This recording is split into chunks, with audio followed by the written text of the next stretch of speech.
The next thing we're going to look at is requirements. And this is still part of the project initiation and part of activity 5.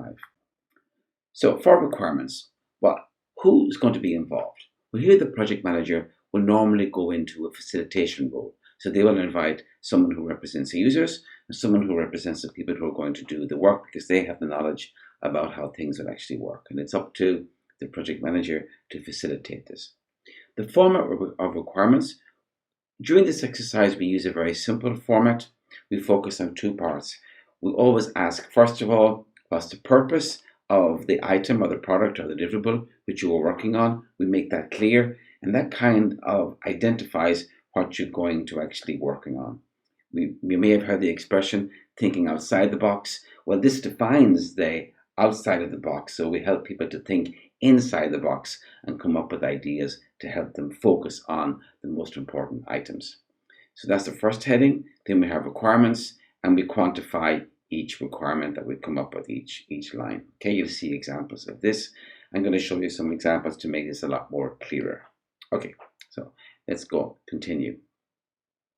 So next we're going to fill in the deliverable requirements for this project here. And let me select or do this one, WordPress theme selected. So the WordPress theme is like the WordPress template that we will use for the project. So if I click here, go into here, let me just put in this first because it gives the purpose and requirements.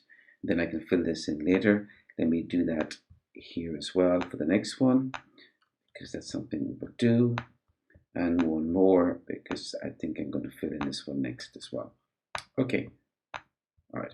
Now we can go back up here and fill in the WordPress theme selected.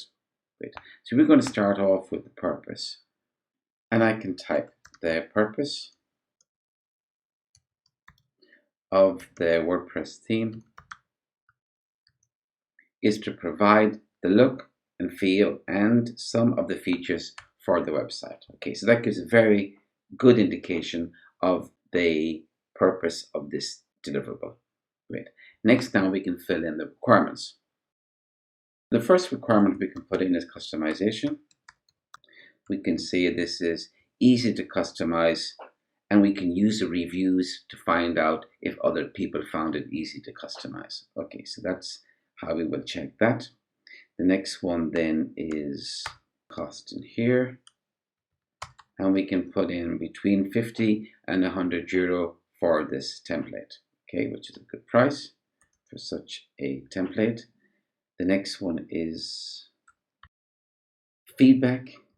So we can see on the website what the feedback is for that theme. Let's say if it's 3 out of 5 or 2 out of 5, well, we want this to be, say, 4 or 5 stars. So we want people to have given good feedback on this already. Next one to think about.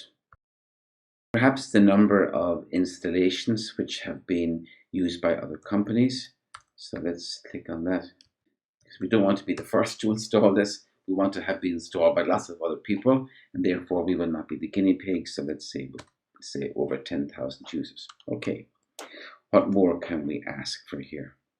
We can ask about the support given by the maker of the WordPress theme itself. So we want this to be good. So let's say that we'll say active support by developer company. Okay, so we have to have a way of checking that. Maybe we can ask them a question and see how quickly they respond. It's a good idea. Next one is Seo Support. Just put that in like that. Definitely want that one. What else could we put in here for WordPress theme? Device support. So we want it to support mobile phones as well. So we can put in responsive. That means we have mobile support in their applications. I think we've got most things. We'd like it to make sure that all the major stakeholders agree with this in the project, so we can go agreed by all stakeholders. We can even say in project summary. Okay, listed in project summary. Good. So if they all agree, because we don't want them to say that they don't agree later in the project after we have installed it and configured it, that's not a good idea. So if we've all that at the beginning, then we know that we have a good deliverable in choosing our WordPress theme. So that's that saved. And now that's our requirement for this item here. So our next one we're going to fill in can be this one here. Let me just shut this down here. We can focus on this one. And we're going to fill in the purpose. So we have already 300 questions ready. We're not ready, but we have 300 questions on driving test in our database someplace. But we need to basically check these to make sure that they are okay. All right, so we've got to get them ready so that users will appreciate them and like them. So we can go, the purpose is to have a list of questions that can be published, will be appreciated by our users, and give a good impression of our company. Okay, again, that defines the box which we're going to actually work inside. Great. Now we can fill in the requirements. So maybe you just want to pause for a second and think about the requirements that we might actually have. It'll help you to fill this in, and then I can start to fill them in.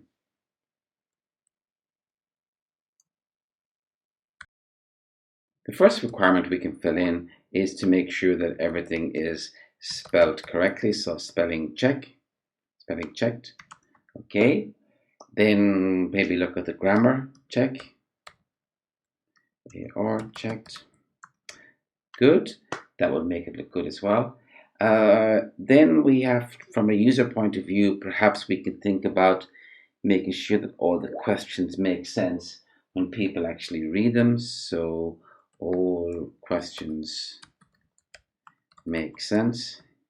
Okay. What else can we put in? We have to have 4 multiple choice answers for each one. So 4 multiple answers for each question. And lastly, what can we put in? Yeah, help information for each question. And can we think of anything else, or is that the latest one? Oh yeah, make sure that the latest rules of the road are covered. So the latest. Okay, so I think if we make sure that all of these are updated or included, then the users will really appreciate it, and it'll give a good impression of our company, and we will meet the purpose of doing this task here. Great, so let's save that now. We are ready then with 2 requirements.